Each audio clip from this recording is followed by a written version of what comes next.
बिस्मिल्लाहिर्रहमानिर्रहीम। Medicinal knowledge में आप सबको खुशामदीद जी। आज डिस्कशन का टॉपिक है ड्रग्स की types according to their functions. जो मेडिसन या ड्रग्स यूज़ की जाती हैं, कौन सी ड्रग किस मकसद के लिए होती है, ठीक है। तो फंक्शंस के हिसाब से ड्रग्स को जो है वो कैटेगरीज़ में डिवाइड कर दिया जाता है, ठीक है। फार्मेसी के अंदर जो ड्रग्स होती हैं उनकी अपनी अपनी कैटेगरीज़ होती हैं, ठीक है। पेन की अलग होती हैं, फीवर की अलग होती हैं। इसके अलावा और कोई मकसद है ऐसा, ठीक है, स्पेशल, ठीक है। कोई इन्फेक्शन है तो कौन सा इन्फेक्शन है उसके लिए अलग कैटेगरीज़ में आती हैं, ठीक है। हाइपरटेंशन की ड्रग्स अलग हैं, कार्डियक फंक्शंस के लिए ड्रग्स अलग होती हैं। तो कुछ कैटेगरीज़ को हम यहाँ पे डिस्कस करते हैं। सबसे पहले आती है एंटीपायरेटिक्स। पायरेक्सिया कहते हैं फ़ीवर को मेडिकल साइंस में, और एंटीपायरेटिक्स वो ड्रग्स होती हैं जो हमारे फ़ीवर या जो जिस्मानी दर्द होता है, ठीक है, जनरलाइज बॉडी एचेस वगैरह जो होते हैं उनको कम करने के लिए यूज़ की जाती हैं, ठीक है। इसकी बेस्ट और टिपिकल एग्जांपल है पैरासीटामोल एंटीपायरेटिक्स में। उसके अलावा दूसरी कैटेगरीज़ में हमारे पास आते हैं एनाल्जेसिक्स। एनाल्जेसिक्स वो मेडिसिन्स या वो ड्रग्स होती हैं जो हमारे माइल्ड टू मॉडरेट पेन को रिड्यूस करती हैं, ठीक है। बेसिकली आप इनको कह सकते हैं ये पेन रिलीवर होती हैं। तीसरी कैटेगरी हमारे पास आती है anti inflammatory. Inflammation, generally inflammation को कहा जाता है कि ये इन्फ्लेमेशन जो होता है ये रिस्पांस होता है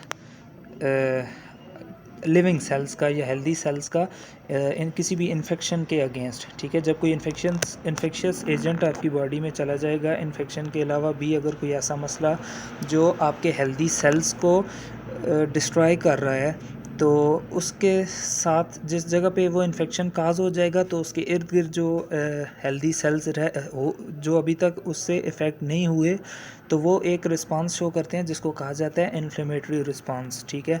तो जब कोई भी किसी भी जगह पे इन्फ्लेमेटरी रिस्पांस या इन्फ्लेमेशन होती है तो वहाँ पे पेन भी हो सकता है, स्वेलिंग भी हो सकती है। तो एंटी इन्फ्लेमेटरी ड्रग्स जो होती हैं वो उस पेन और स्वेलिंग को रिड्यूस करने के लिए यूज़ की जाती हैं।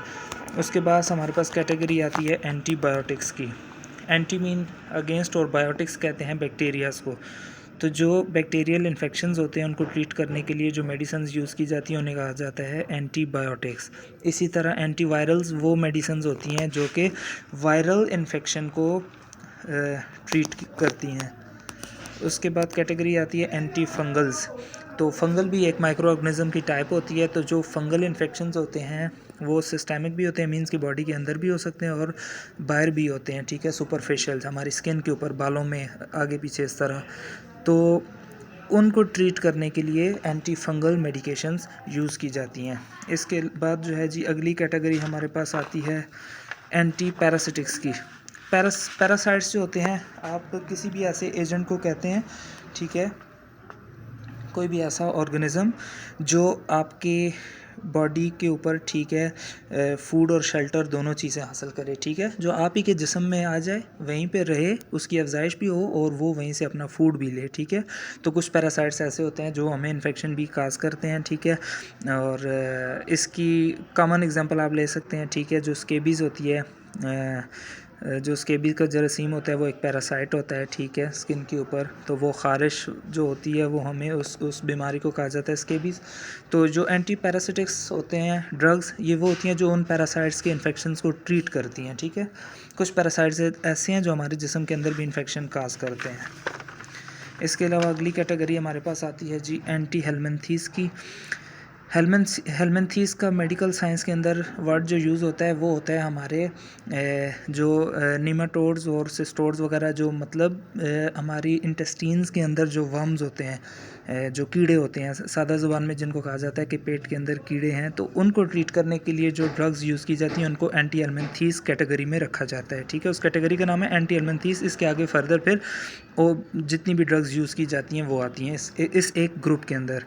उसके बाद जी मल्टीविटामिन्स का एक अलग से ग्रुप मैंने मेंशन कर दिया, ठीक है। मल्टीविटामिन्स तो सबको पता है, हमारा न्यूट्रिशनल सप्लीमेंट होता है। मल्टीविटामिन ऐसी चीज़ें होती हैं जो हमें बाज़ दफ़ा अपनी फूड से, जो हम फूड ले रहे होते हैं उसमें हम उनकी पूरी मिकदार नहीं लेते, ठीक है। हमारे बहुत सारे नॉर्मल फंक्शंस जो जिस्म के होते हैं वो डिस्टर्ब रहते हैं, तो उनको जो है वो नॉर्मलाइज रखने के लिए हम मल्टीविटामिन का सप्लीमेंटेशन यूज़ कर लेते हैं, ठीक है। सादा ज़ुबान में इसलिए इनको कहा जाता है कि ये ताकत की दवाइयाँ होती हैं, ठीक है। तो ज़ाहिर है अगर हमारे जिस्म में कमज़ोरियों और कमियों को दूर करेंगी तो उससे जो है वो बंदा फिट और हेल्दी फील करता है। तो मल्टीविटामिन्स की एक अलग से कैटेगरी मैंने मेंशन कर दी है। उसके बाद आती है जी एंटी डायबिटीज़, ठीक है। डायबिटीज़ कहते हैं ब्लड के अंदर शुगर लेवल का बढ़ जाना, हाइपरग्लाइसीमिया जिसको कहा जाता है। तो एंटी डायबिटीज़ वो ड्रग्स होती हैं जो कि हमारी डायबिटीज़ या शुगर के मसले को हल करती हैं। उसके बाद नेक्स्ट कैटेगरी आती है जी एंटी हाइपरटेंसिव्स की। तो हाइपरटेंशन कहते हैं हाई ब्लड प्रेशर को। तो जो ड्रग्स जो हमारे पास जो भी दवाइयाँ ब्लड प्रेशर के मर्ज़ को, हाई ब्लड प्रेशर के मर्ज़ को ट्रीट करने के लिए यूज़ होती हैं, उनको कहा जाता है एंटी हाइपरटेंसिव ड्रग्स। उसके अलावा जी एंटी स्पाज्मोडिक्स वो कैटेगरी है, ठीक है। स्पाज्म कहते हैं मरोड़ को, ठीक है। इस सिंपल लैंग्वेज में एब्डोमेन क्रैम्प्स भी कहा जाता है, स्पाज्म भी कहा जाता है, ठीक है। तो ये जो ड्रग्स इनको ट्रीट करने के लिए यूज़ की जाती हैं, ठीक है, पेट के दर्द के लिए या इंटरनल जो वाइटल ऑर्गन्स हैं, ठीक है, उनमें कोई दर्द या क्रैम्प्स फील हो तो उसके लिए उस कैटेगरी को कहा जाता है एंटी स्पाज्मोडिक ड्रग्स के मीन्स ये हमारे स्पाज्म या क्रैम्प्स को ट्रीट करती हैं। उसके बाद आता है एंटी इमेटिक्स, ठीक है। ये वो ड्रग्स होती हैं जो हमारे एमएसएस को कंट्रोल करती हैं। एमएसएस मींस वोमिटिंग या नोज़िया, ठीक है, दिल मैला होना या उल्टी आना, उस कैफियत को ट्रीट करने के लिए एंटी एमेटिक्स ड्रग्स यूज़ की जाती हैं।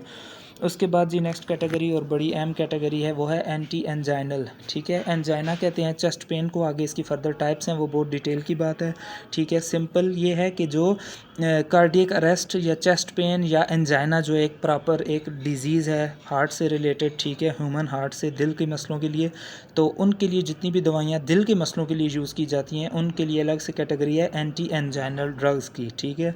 उनको एंटी एंजाइनल कहा जाता है। उसके बाद आता है जी एंटी हिस्टामीन्स। अच्छा, एंटी हिस्टामीन्स की बात की जाए जी तो इनको एंटी एलर्जिक्स भी कहा जाता है, ठीक है। जो एलर्जिक रिएक्शंस होते हैं, जो एलर्जी के मसले होते हैं एलर्जी से मुतल्लिक, ठीक है, तो उसको ट्रीट करने के लिए जो ड्रग्स यूज़ की जाती हैं उनको कहा जाता है एंटी हिस्टामीन्स या एंटी एलर्जिक्स। उसके बाद नेक्स्ट कैटेगरी आती है जी एंटी ट्यूबरक्लोसिस ड्रग्स की, ठीक है। ट्यूबरक्लोसिस तो सबको पता है, टीबी जिसको कहा जाता है शॉर्ट फॉर्म में, ठीक है, टीबी की बीमारी।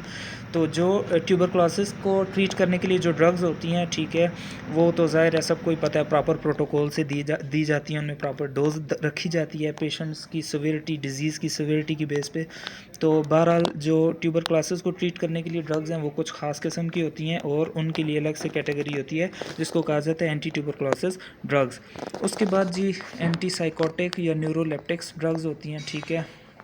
ये हमारे मेंटल डिसऑर्डर्स को ट्रीट करने के लिए होती हैं, ठीक है। जिन लोगों का ज़हनी तवाज़ुन ख़राब हो या इस तरह के जो मसाइल होते हैं उसको ट्रीट करने के लिए जो ड्रग्स दी जाती हैं, दवाइयाँ दी जाती हैं, उनको कहा जाता है एंटी साइकोटिक्स या न्यूरोलेप्टिक्स ड्रग्स।